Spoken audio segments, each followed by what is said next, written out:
And they came over unto the other side of the sea, into the country of Gadarenes. And when he was come out of the ship, immediately there met him out of the tombs a man with an unclean spirit, who had been dwelling among the tombs. And no man could bind him, no, not with chains, because that he had been often bound with fetters and chains, and the chains had been plucked asunder by him, and the fetters broken in pieces. Neither could any man tame him. And always, night and day, he was in the mountains, and in the tombs, crying and cutting himself with stones. And when he saw Jesus afar off, he ran and worshipped him, and cried with a loud voice, and said, What have I to do with thee, Jesus, thou Son of the Most High God? I adjure thee by God, that thou torment me not. For he said unto him, Come out of the man, thou unclean spirit.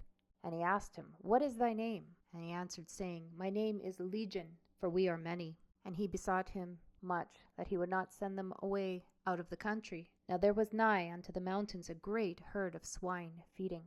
And all the devils besought him, saying, Send us into the swine, that we may enter into them. And forthwith Jesus gave them leave. And the unclean spirits went out, and entered into the swine. And the herd ran violently down a steep place into the sea. There were about 2,000, and were choked in the sea. And they that fed the swine fled, and told it in the city and in the country. And they went out to see what it was that was done. And they come to Jesus, and see him that was possessed with the devil, and had the legion, sitting and clothed, and in his right mind. And they were afraid. And they that saw it told them how it befell to him that was possessed with the devil, and also concerning the swine. And they began to pray to him to depart out of their coasts. And when he was come into the ship, he that had been possessed with the devil prayed him that he might be with him. Howbeit Jesus suffered him not, but saith unto him, Go home to thy friends, and tell them how great things the Lord hath done for thee, and hath had compassion on thee. And he departed, and began to publish in Decapolis how great things Jesus had done for him, and all men did marvel.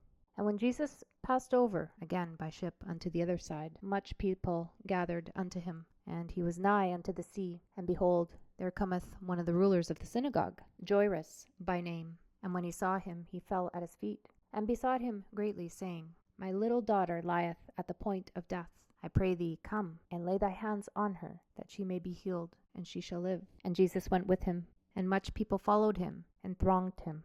And a certain woman, who had an issue of blood 12 years, and had suffered many things of many physicians, and had spent all that she had, and was nothing bettered, but rather grew worse, when she had heard of Jesus, came in the press behind, and touched his garment.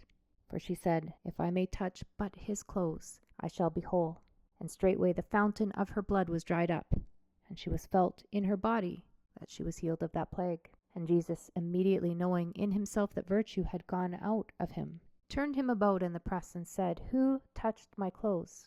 And his disciples said unto him, Thou seest the multitude thronging thee, and sayest thou, Who touched me? And he looked round about to see her that had done this thing. But the woman, fearing and trembling, knowing what was done in her, came and fell down before him, and told him all the truth. And he said unto her, Daughter, thy faith hath made thee whole. Go in peace, and be whole of thy plague.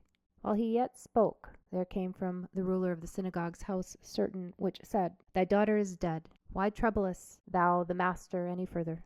As soon as Jesus heard the word that was spoken, he saith unto the ruler of the synagogue, Be not afraid, only believe. And he suffered no man to follow him, save Peter and James and John, the brother of James. And he cometh to the house of the ruler of the synagogue, and seeth the tumult, and them that wept and wailed greatly. And when he was come in, he saith unto them, Why make ye this ado, and weep? The damsel is not dead, but sleepeth. And they laughed him to scorn. But when he had put them all out, he taketh the father and the mother of the damsel, and them that were with him, and entereth in where the damsel was lying. And he took the damsel by the hand, and said unto her, Talitha cumi, which is being interpreted, Damsel, I say unto thee, arise. And straightway the damsel arose and walked, for she was of the age of 12 years. And they were astonished with a great astonishment. And he charged them straitly that no man should know it, and commanded that something should be given her to eat.